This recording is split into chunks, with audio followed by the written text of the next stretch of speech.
ये कथा वहां से शुरू होती है जहां महाभारत की कथा पूरी हुई है। महाभारत जहां पूरी हुई है वहां से भागवत शुरू हो रही है।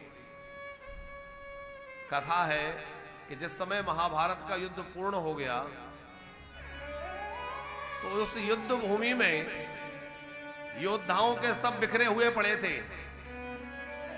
रक्त की नदियां सी बह रही थी। कौए गीद जहां मर्जी आके बैठ जाते, सबों को नोचने लगते और सबों के ढेर में ही घायल अवस्था में दुर्योधन पड़ा हुआ है, जिसके उर्दंड भीमसेन की गदा से खंडित हो गए हैं। उर्दंड बोलते जंघाओं को। भीमसेन ने अपने गदा से प्रहार कर करके जिसकी जंघाएं तोड़ दी। रक्त से लथपथ हुआ दुर्योधन पड़ा है, अभी मरा नहीं है, लेकिन गीध कौए उसको मरा हुआ समझकर उसके ऊपर बैठने लगते हैं। उनको भगाते भगाते परेशान हो गया। ऐसी स्थिति में उसका मित्र अश्वत्थामा मिलने आया, और जब अश्वत्थामा आया तो दुर्योधन की वह दुर्दशा देखकर बहुत रोना आया। मित्र, मैंने तुम्हारा वह पराभव, मैंने तुम्हारा वह ऐश्वर्य देखा, और आज तुम्हारा यह पराभव देख रहा हूं कि तुम भूमि में पड़े हो। दुर्योधन ने कहा, देख लो, हार और जीत ये तो युद्ध की परिणाम है। किसी को विजय मिलती है तो किसी को जय मिलती है, और किसी को पराजय मिलती है। तो जय पराजय ये तो युद्ध का परिणाम है। मैं रो इसलिए रहा हूं कि हम लोग 100 भाई थे, एक भी नहीं बचा। 99 भाई मारे गए, 100वां मैं भी मृत्यु के मुख में हूं। और दुर्योधन 5 थे। दुर्योधन कह रहा है पांडव 5 भाई थे, पर उन 5 में से एक भी कम नहीं हुआ। एक भी मर गया होता तो मुझे लगता कि चलो पांडव भी चले गए। हम में से एक भी नहीं बचा और उनमें से एक भी नहीं गया। अश्वत्थामा ने कहा, क्या चाहते हो, तुम्हारी कोई आखिरी इच्छा? बोले, मेरी तो इच्छा यही थी कि पांडवों को मरा हुआ देखूं, पर अब ये काम होने वाला तो रहा नहीं, अब तो आखिरी समय है। अश्वत्थामा बोला, चिंता मत करो, अवश्य ही तुम्हारी अंतिम इच्छा मैं पूरी करूंगा, क्योंकि मैं तुम्हारा मित्र हूं। और तुमने यदि मुझे अपना सेनापति बनाया होता तो आज तुम्हें यह दिन देखना ही नहीं पड़ता। तुमने तो अपना सेनापति कभी पितामह भीष्म को बनाया, कभी गुरु द्रोणाचार्य को बनाया, पर मुझे नहीं बनाया। दुर्योधन ने कहा कि कोई बात नहीं है, अभी तो मैं जीवित हूं। अपना रक्त जो बह रहा था, दुर्योधन ने उसी रक्त से तिलक कर दिया। बोले, आज से तू मेरा सेनापति। अश्वत्थामा ने सोचा कि अब सेनापति बनाया है, कुछ करके दिखाना होगा। रात्रि के समय अश्वत्थामा गया और मन में विचार करने लगा, पांडवों को कैसे मारा जाए। विचार आया कि वैसे तो पांडव बड़े बलवान हैं, मैं उनको मार नहीं सकता, लेकिन हां, जिस समय पांडव सो रहे होंगे चुपके से जाके मार दूंगा। असावधान होंगे, सो रहे होंगे, वो तो आज की विजय की रात्रि है, तो निश्चिंत होकर सोएंगे, और मैं जाकर के 5 के सर काट लाऊंगा। ऐसा मन में निश्चय करके पांडवों के शिविर में अश्वत्थामा खड़ग लेकर के गया। लेकिन जिसकी रक्षा की जिम्मेवारी साक्षात ठाकुर जी ने ले रखी हो, भला उसको कोई मार सकता है? पांडवों की रक्षा की जिम्मेवारी साक्षात द्वारिकाधीश ने ले रखी है, और जिसकी रक्षा प्रभु कर रहे हो उसको कौन समाप्त करेगा? आज प्रभु द्वारिकानाथ ने कहा पांडवों से कि देखो, आज विजय, हम लोगों की विजय की पहली रात्रि है, सोएंगे नहीं, चलो सत्संग करेंगे। सब पांडव उनके साथ चल दिए। अब पांडव तो द्वारिकाधीश के साथ चले गए थे, पर उनके जो सैयाएं थी वो सोनी देखी, तो उनके 5 बेटे आकर के एक एक सैया पर सो गए। 5 पांडवों के बेटे। रात्रि का अंधेरा था। अश्वत्थामा की बुद्धि पहले ही दुर्योधन के रक्त के तिलक से दूषित हो चुकी थी, बुद्धि खराब हो गई। और जब व्यक्ति की बुद्धि खराब होती है ना, तो उसको भला बुरा दिखाई नहीं देता, अच्छा बुरा दिखाई नहीं देता। बुद्धि नष्ट हो गई अश्वत्थामा की, और पांडवों को मारने के लिए शिविर में गया, और उसको यह समझ नहीं आया कि ये पांडव सो रहे हैं कि पांडव पुत्र सो रहे हैं। सोते हुए पांडव पुत्रों के मस्तक काट दिए, और काट करके सोचा दुर्योधन को दिखाऊंगा कि देखो मैंने पांचों मार डाले, तो प्रमाण चाहिए।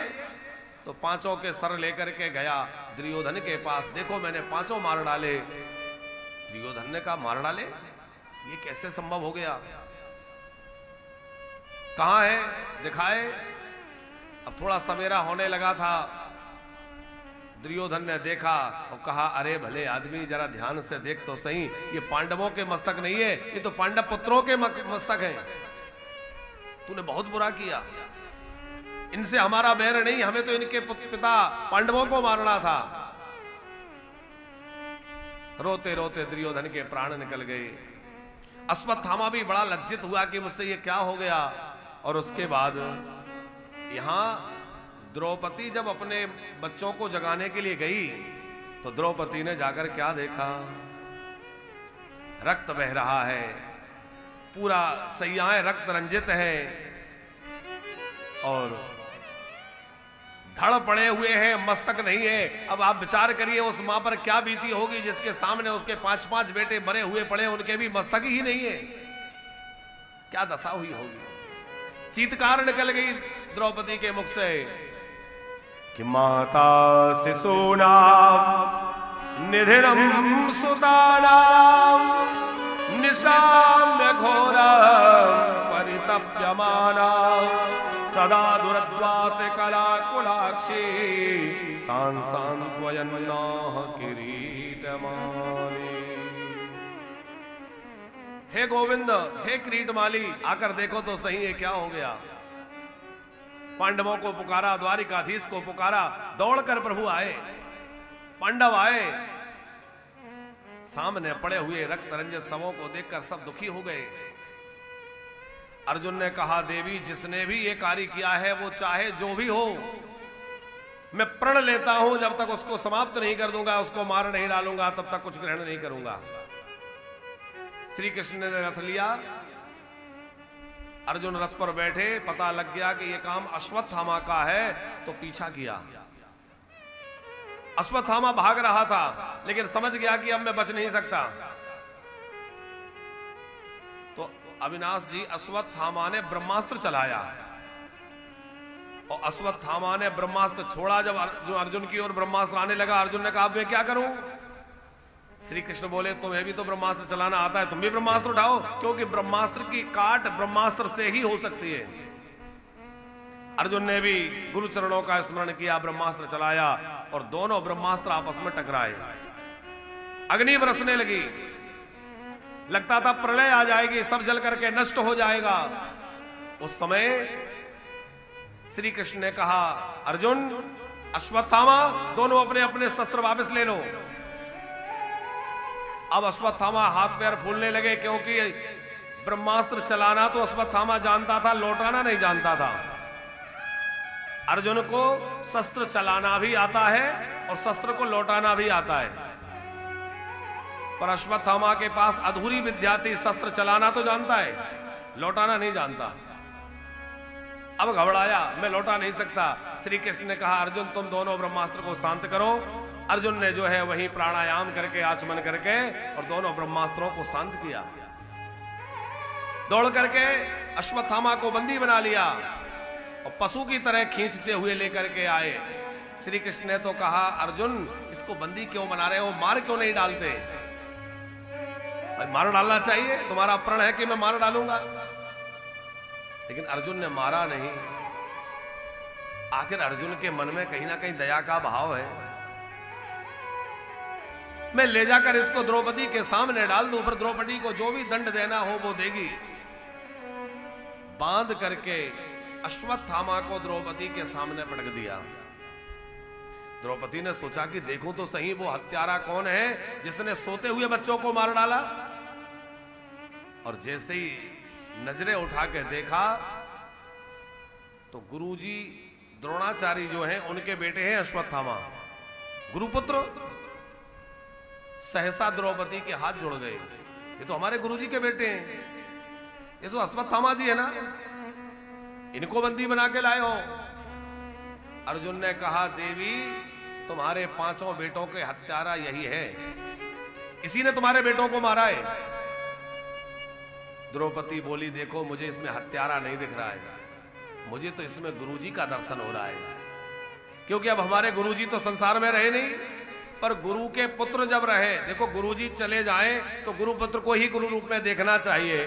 तो द्रौपदी कह रही है कि गुरुजी तो युद्ध में चले गए, पर उनके पुत्र ये है तो ये हमारे लिए गुरु तुल्य ही है, ब्राह्मण है, गुरु पुत्र है, और इस प्रकार इनको बंदी बना के दंड देना ये हमारे लिए अनुचित है। अरे आर्य, अब विचार करें, हम लोग क्षत्रिय हैं, और क्या क्षत्रियों का यह धर्म है कि ब्राह्मणों को इस तरह बंदी बना करके उनका वध करें, उनकी हत्या करें? नहीं नहीं। द्रौपदी ने यहां 2 बार कहा है, काबरा जी छोड़ो छोड़ो, माने वो कह रही है मेरा पक्का निश्चय है कि चाहे जो कुछ किया हो इसने, पर इसको मुक्त कर दो, इसको मारना नहीं है।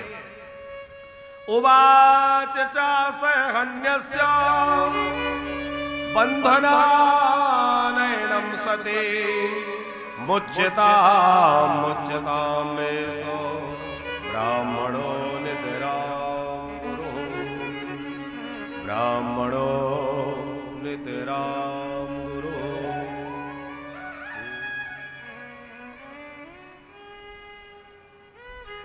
अश्वत्थामा को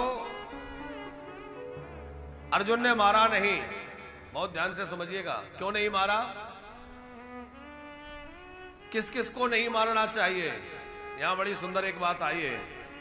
मत्तम प्रमत्तम मुनमत्तम सुप्तम बालम स्त्रियम जड़म प्रपन्नम विरतम भीतम नरिपुम हन्ति धर्मवित।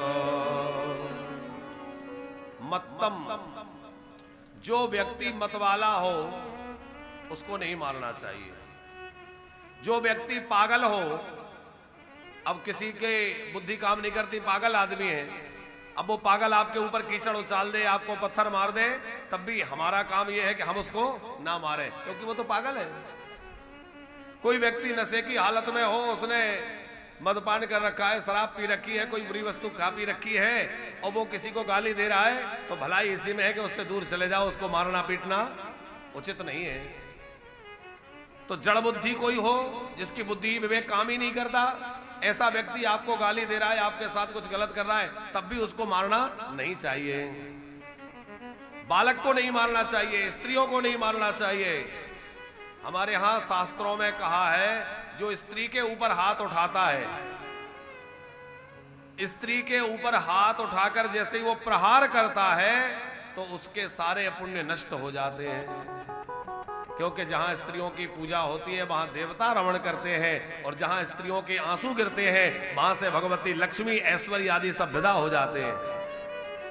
जिन घरों में बहुएं दुखी रहती हैं, जिन घरों में जो है वहां की नारियां दुखी रहती हैं, उन घरों से रिद्धि सिद्धि समृद्धि सब विदा हो जाती है। जहां स्त्रियों के आंसू टपके वह भूमि अपवित्र मानी जाती है। तो बालक पर कभी प्रहार नहीं करना चाहिए, स्त्रियों पर प्रहार नहीं करना चाहिए। कोई व्यक्ति बहुत भयभीत हो रहा हो, बहुत डरा हुआ हो, उस पर भी प्रहार नहीं करना चाहिए। कोई व्यक्ति धनी जो है रतहीन हो गया हो, शरणागत हो गया हो, कह रहा हो मैं आपकी शरण में हूं, मुझे छोड़ दीजिए, क्षमा मांग रहा हो, उस पर भी प्रहार नहीं करना चाहिए। अब कोई हाथ जोड़ के क्षमा मांग रहा है, पैर पकड़ रहा है, और आप उसको दंड दें, ये भी अनुचित है। तो प्रमत्तम विरतम भीतम नरिपुम हंत धर्मवित। धर्मवेत्ता लोग ऐसे व्यक्ति को नहीं मारते, इसलिए अश्वत्थामा को अर्जुन ने मारा नहीं, बंदी बना लिया। लेकिन द्रौपदी कह रही है कि इसको छोड़ दो, छोड़ दो, छोड़ दो, बार बार कह रही है। द्रौपदी ने बहुत समझाया है कि देखो ये हमारे गुरुजी के पुत्र हैं, और तुम्हारे गुरुजी ने तुम्हारे ऊपर इतने उपकार किए हैं, क्या उनको तुम भूल गए? द्रौपदी कह रही है कि देखो तुम्हें तो अपने पुत्र को तो गुरुजी ने केवल ब्रह्मास्त्र चलाना सिखाया, बस बस, और तुम्हें ब्रह्मास्त्र चलाना भी सिखाया और ब्रह्मास्त्र लौटाना भी सिखाया।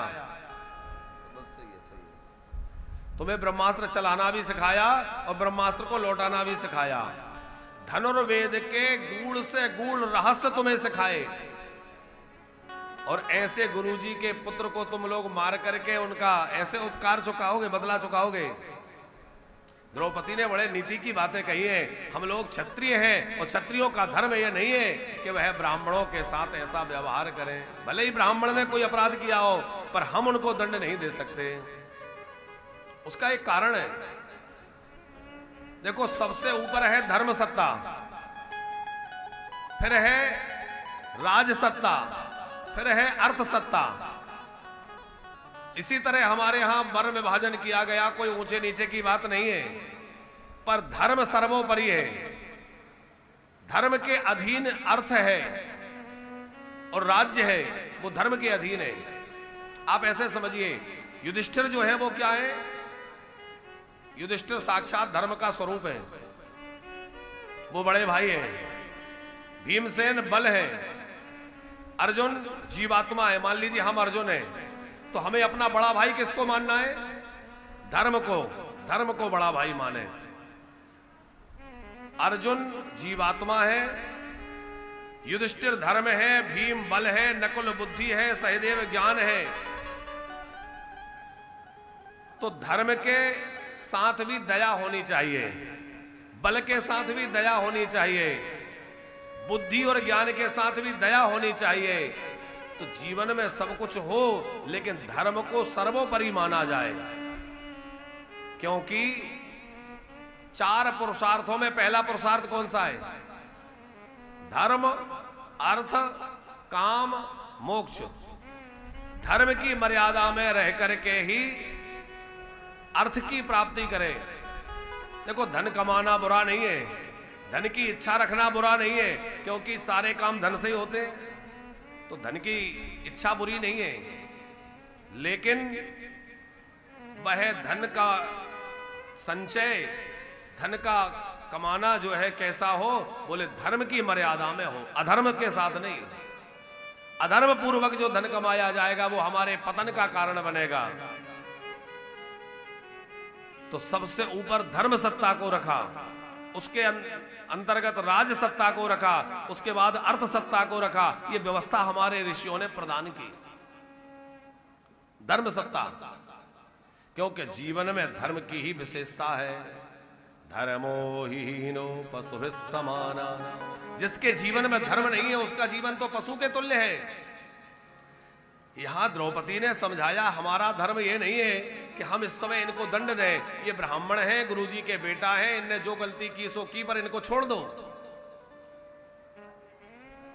भीमसेन ने कहा कि देवी तुम्हें दिखाई नहीं दे रहा है इसने क्या किया है? अरे सोते हुए बालकों को मारा है और बड़ी निर्ममता से उनके गले काट दिए। क्या ये इसके लिए उचित है? द्रौपदी ने कहा, देखो मैं एक मां हूं। अच्छा ये बताओ, इसको मारने से मेरा एक भी बेटा मुझे वापस मिल सकता है? बोले वो तो नहीं मिल सकता। बोले जब इसको मारने से कोई बेटा वापस नहीं मिलेगा तो इसको क्यों मारे? अभी तो ये मैं अकेली रो रही हूं अपने बेटे के लिए, कल इसकी मां भी इसके लिए रोएगी। मत मारो। धर्मराज युधिष्ठिर ने भी उस समय कहा, अर्जुन अब जो हुआ सो हुआ, इनको छोड़ दो। भीमसेन तो कह रहा था कि यदि अर्जुन तूने नहीं मारा तो मैं मार डालूंगा। अब अर्जुन बड़े चक्कर में थे कि मैं मारूं या छोड़ूं। तो जब जब जीवन में दुविधा होती थी तो श्री कृष्ण से ही समाधान लेते थे। सामने श्री कृष्ण खड़े हैं, कहा प्रभु आप बताइए मैं क्या करूं? श्री कृष्ण बोले, देखो अर्जुन मैं तो ज्यादा कुछ कह नहीं सकता, हाँ इतना जानता हूं कि ब्राह्मण चाहे जितना बड़ा अपराध कर दे उसको कभी दंड नहीं देना चाहिए, दैहिक दंड नहीं देना चाहिए। ब्रह्मबंधोर्न हंतव्या आताताय बधारहणा मयैव मामनातं मयै वो भयमामनातं परिपाह अनुशासनम। भगवान कह रहे हैं मेरा बनाया हुआ ये विधान है कि ब्राह्मण चाहे जितना बड़ा अपराध कर दे उसको दैहिक दंड नहीं देना चाहिए। और दूसरा मेरा बनाया हुआ नियम है कि आताताई व्यक्ति कोई भी हो उसकी जाति पाति नहीं देखना चाहिए, उसको अवश्य दंडित करना चाहिए। अब तुम समझ लो क्या करना है। अब तो अर्जुन और चक्कर में पड़ गए, पर जान गए प्रभु क्या कह रहे हैं। सम्मानित व्यक्ति का अपमान ही उसकी मृत्यु है, मानो यही प्रभु संकेत कर रहे हैं। तो भगवान की वाणी को समझ करके अर्जुन ने अश्वत्थामा को बंधनों से तो मुक्त कर दिया, पर धक्के दे करके अपमानित करके, और कहा जाता है अश्वत्थामा के मस्तक में एक मणि थी, वो मणि निकाल करके धक्के देके निकाल दिया। अश्वत्थामा वहां से चला गया। अब अश्वत्थामा जब वहां से चला गया तो वैसे तो उसको उपकार मानना था पांडवों का, कि देखो मैंने तो काम किया था ऐसा कि पांडव मुझे मार डालते, पर पांडवों के अंदर कितनी दया है कि उन्होंने हमें जीवित छोड़ दिया। उपकार मानना चाहिए था कि नहीं? लेकिन अश्वत्थामा ने उपकार नहीं माना, बल्कि अश्वत्थामा कह रहा है कि मैं पांडवों से बदला लूंगा, उन्होंने मुझे अपमानित किया। और बदला लेने के लिए क्या किया? ब्रह्मास्त्र उठाया और सोचा कि मैं पांडवों के वंश को ही समाप्त कर दूंगा। विचार आया पांडवों के वंश में बचा कौन है? बोले पांडवों के पुत्र वधु है उत्तरा। आप लोगों ने उत्तरा का नाम सबने सुना होगा। अर्जुन के बेटे का नाम है अभिमन्यु, अभिमन्यु की पत्नी का नाम है उत्तरा। जिस समय अभिमन्यु चक्रव्यूह में फंसे हैं, युद्ध के लिए गए हैं, उस समय सब जगह चर्चा हो रही थी, भाई देखो इसकी पत्नी गर्भवती है, ये पिता बनने वाला था, युद्ध में जाके मारा गया, वीरगति को प्राप्त हो गया। तो वो चर्चा का विषय था और अश्वत्थामा ने वो बातें सुनी थी। उसको लगा कि यदि उत्तरा के गर्भ में कोई बालक है तो वो जन्म लेगा, पांडवों का वंश आगे बढ़ जाएगा, मैं उस गर्भ को ही नष्ट कर दूंगा ताकि पांडवों का वंश समाप्त हो जाए। उसने ऐसे बाण छोड़े कि 5 बाण तो 5 पांडवों पे छोड़े और एक बाण जो है उत्तरा के गर्भ पर छोड़ा, उस गर्भ को नष्ट करने के लिए। उत्तरा ने जैसे ही अपने गर्भ की ओर वो बाण आते हुए देखा तो समझ गई कि ये मेरा गर्भ नष्ट कर देगा, पांडवों का वंश समाप्त हो जाएगा। उसने हाथ जोड़ के भगवान द्वारिकाधीश को पुकारा, पाहि पाहि महायोगिन देव देव जगत्पते नान्यं त्वदभयं पश्ये यत्र मृत्यो परस्पर। पाहि पाहि महायोगे देव देव जगत्पते नान्यं त्वदभयं पश्ये यत्र मृत्यो परस्पर।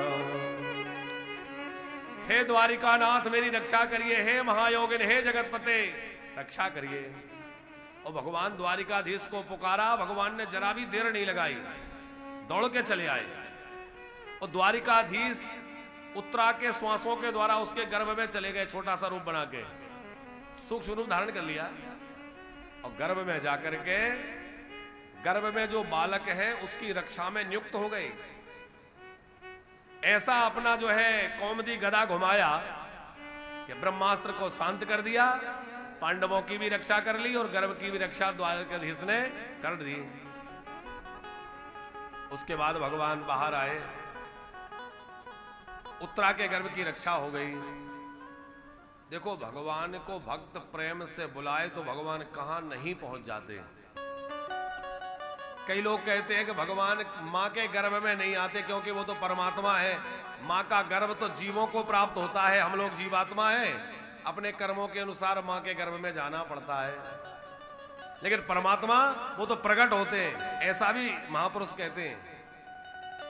हो सकता है देवकी के गर्भ में, कौशल्या के गर्भ में भगवान न गए हों, लेकिन उत्तरा के गर्भ में भगवान गए। ये तो ये कथा स्पष्ट कह रही है। क्यों गए? अपनी भक्त की रक्षा के लिए।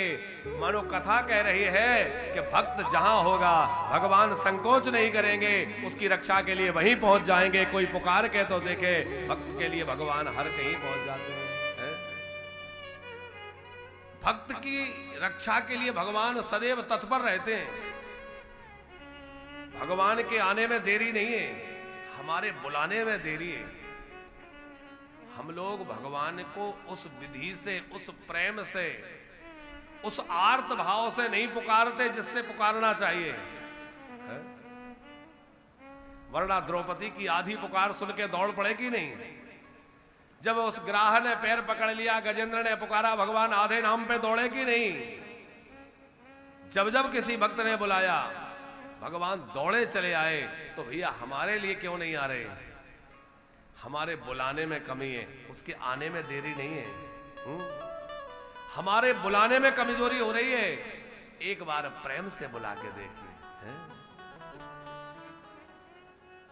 आखिर हमारे पुकार में कहां कमजोरी है?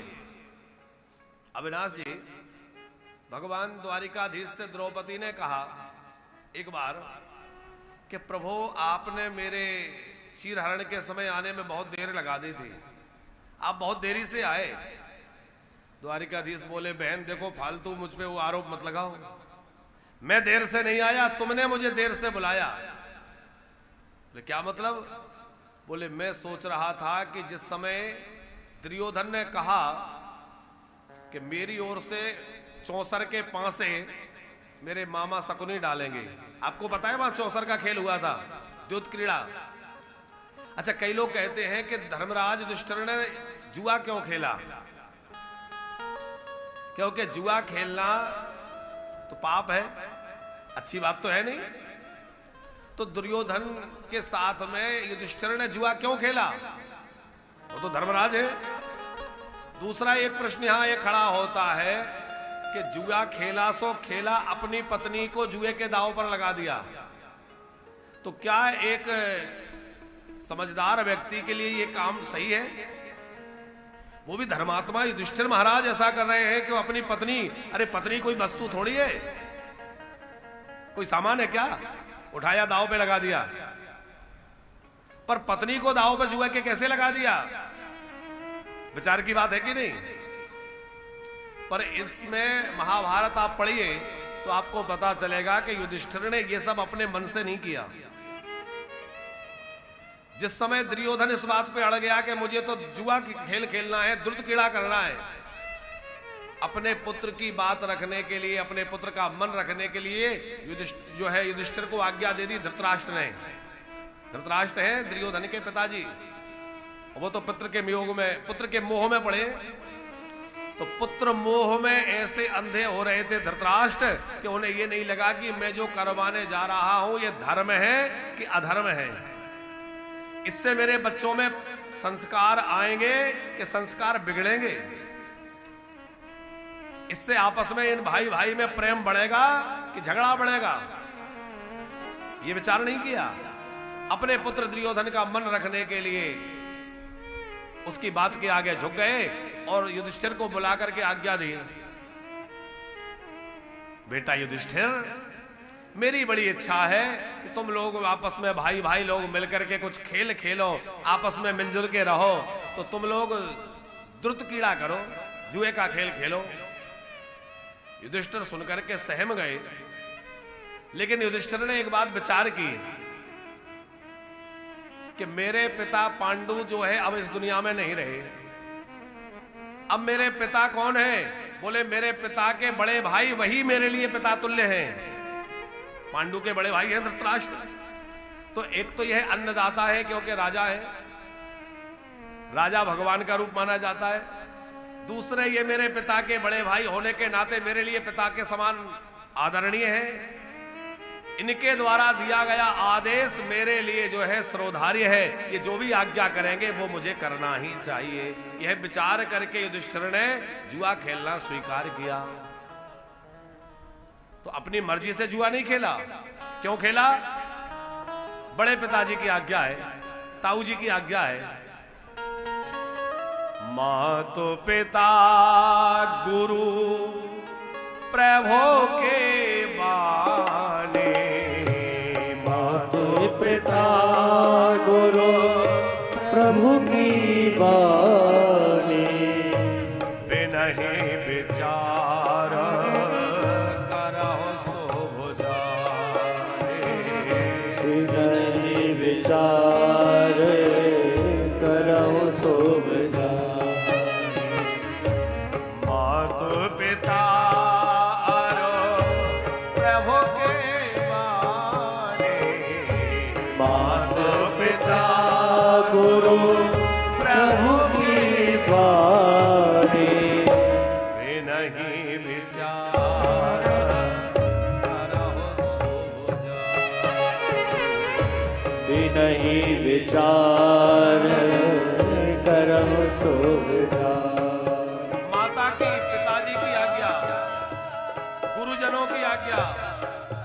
अपने बड़ों की आज्ञा बिना विचार किए ही मान लेना चाहिए। माता पिता आज्ञा करें तो बच्चे को ये नहीं सोचना चाहिए कि ये सही है कि गलत है। पिताजी जो कह रहे हैं ये करना सही है कि नहीं, ये विचार करने की आवश्यकता नहीं है। पिताजी ने कह दिया ये करो, तो मेरे पिता की आज्ञा मेरे लिए सर्वोपरि है। गुरुजी ने आज्ञा दे दी, तो जो गुरुजी ने आज्ञा दे दी बस वैसे ही आज्ञा करने, कार्य करने में लग जाए। है? आपको नाम याद होगा, बक्सर वाले मामा जी का नाम किसी ने सुना है? बहुत सिद्ध महापुरुष हुए। अविनाश जी उनको मामा जी इसलिए बोलते थे कि वो जानकी मैया को अपनी बहन मानते थे। श्री किशोरी जी क्योंकि वो मिथिला के थे, तो वो जानकी मैया सीता मैया को अपनी बहन मानते थे। तो उस नाते सब लोग, संत लोग उनको प्रेम से मामा जी कहते थे। बोले जानकी हमारी माँ है, अब उनके भाई है तो हमारे मामा जी हुए। तो इनके जीवन की एक घटना है कि कैसे गुरुजी की बात को मानना चाहिए। एक बार ऐसा हुआ कि यह सवेरे सवेरे अपना नित्य कर्म कुछ कर रहे थे और गुरुजी ने आज्ञा दी, बुलाया इनको। अब गुरुजी ने जैसे इनको आज्ञा दी कि यहां आओ, किसी ने कहा कि गुरुजी बुला रहे हैं, तो जैसी स्थिति में थे दौड़ कर पहुंच गए।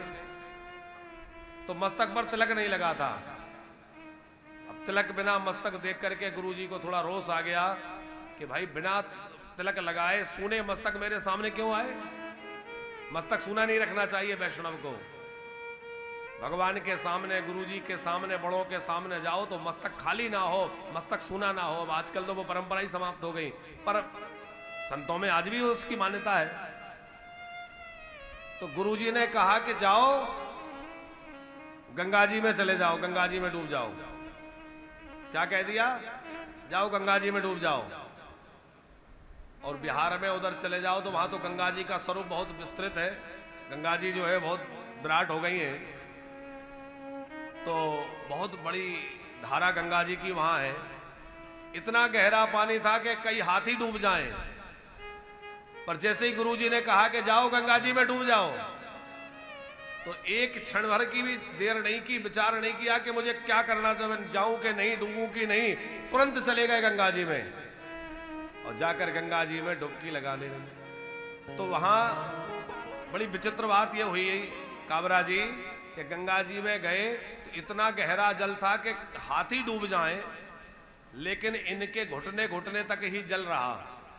इस पार से उस पार निकल गए, घुटने भर से जल ज्यादा ही नहीं हुआ। लौट के आए बीच धारा में आकर, ऐसी क्या बात है कि घुटने से ज्यादा डूबता ही नहीं हो? तो ये डूबने लग गए कि मैं बैठ करके, गुरुजी ने कहा था डूब जाना तो गंगा जी में डूब जाऊं। और जैसे ही डूबने लगे तो इन्होंने क्या देखा कि मेरी बहन जानकी मुझे हाथ पकड़ के बाहर ले जा रही है, निकाल रही है कि डूबो मत, चलो मैं निकाल के ले चलती हूं। जानकी जी प्रकट हो गई। और मामा जी, बहुत पुरानी बात नहीं है, अभी जो है कुछ समय पहले उनका शरीर गया है। किशोरी जानकी जी साक्षात प्रकट होकर के उनको हाथ पकड़ के बाहर ले आई। और उसके बाद उन्हें अनुभव हुआ कि आज गुरुजी ने गंगा जी में डूबने का क्यों कहा था। गुरुजी की आज्ञा वैसे तो ये लग रहा था कि देखो कितनी कठोर आज्ञा दे दी कि जाओ गंगा जी में डूब जाओ, तो देखने में कठोर आज्ञा लग रही है, पर उसमें कृपा छुपी हुई थी। क्या? बोले तुम गंगा जी में जाओगे तो जिनको तुम अपनी बहन मानते हो, एक बार वो भी आकर तुमसे अपना भैया कहेंगे। जब जानकी जी गंगा जी से प्रकट हुई तो उन्होंने उनको भैया कहा, भैया चिंता मत करो, आओ मैं तुम्हें बाहर ले चलती हूं। और हाथ पकड़ के और उनको बाहर लेके आ गई। तो उनके मन में यही भाव रहता था कि मैं तो जानकी जी को अपनी बहन मानता हूं, पर जानकी जी भी तो कभी प्रकट होकर मुझे अपना भाई माने, वो भी तो कभी मुझे भैया कहे। आज ये लीला हुई कि गंगा जी में जानकी जी प्रकट हुई और उन्होंने भैया कह के पुकारा और हाथ पकड़ के बाहर लाए। कई दिनों तक मामा जी रोते रहे कि गुरुजी की कृपा देखो, उन्होंने तो कहा गंगा जी में डूब जाओ, पर मुझे क्या पता था कि कैसे प्रेम में डुबाने वाले, कि किशोरी जी की कृपा प्राप्त करा दी। तो बड़ों की आज्ञा, गुरुजनों की आज्ञा जो है वह बिना विचार के ही स्वीकार कर लेनी चाहिए। माता पिता की आज्ञा पुत्र के लिए सबसे बड़ा धर्म है, उसमें यह विचार करने की आवश्यकता नहीं है कि यह उचित है कि अनुचित है। वे नहीं विचार करहु शुभ जानी। इसीलिए जो है युधिष्ठिर महाराज ने जुआ खेलना स्वीकार किया, क्योंकि ये आज्ञा पिता तुल्य धृतराष्ट्र ने दी थी, और इसीलिए उन्होंने जो है द्रौपदी को दांव पर लगाया, वरना द्रौपदी को दांव पे नहीं लगाते। क्यों लगाया? क्योंकि धृतराष्ट्र ने कह दिया कोई बात नहीं है, देखो दुर्योधन कह रहा है, सब लोग कह रहे हैं, तो जुए का दांव है, एक बार इसके कहने से उसको दांव पर लगा दो। तो बड़े पिताजी ने कहा है, इसलिए युधिष्ठिर ने ऐसा किया। बाकी युधिष्ठिर ने अपनी मन से जुआ नहीं खेला, इसीलिए युधिष्ठिर को पाप नहीं लगा उसका। आप कहेंगे कि पाप नहीं लगा, यह बात कहां प्रमाणित होती है? तो युधिष्ठिर सशरीर जब स्वर्ग जाने लगे, आपने सुना होगा कि पांडव लोग सशरीर स्वर्ग जाने के लिए निकले, उसको बोलते स्वर्गारोहण। हम लोग अभी बद्रीनारायण गए थे, तो उसके आगे स्वर्ग का मार्ग वो है जहां से पांडव लोग आगे बढ़े थे, पांडवों का वह रास्ता बना है, सरस्वती नदी के तट पर से होकर गया है। जब स्वर्गारोहण के लिए पांडव गए, नकुल, सहदेव, अर्जुन, भीमसेन, द्रौपदी सबके शरीर गल गए हिमालय में, पर धर्मराज युधिष्ठिर सशरीर स्वर्ग में चले गए। कैसे चले गए? सशरीर स्वर्ग में वही जा सकता है जिसने अपने जीवन में एक भी पाप ना किया हो, जिसने अपने जीवन में एक भी कार्य शास्त्र के विरुद्ध ना किया हो, वही व्यक्ति सशरीर स्वर्ग जा सकता है, बाकी कोई नहीं जा सकता।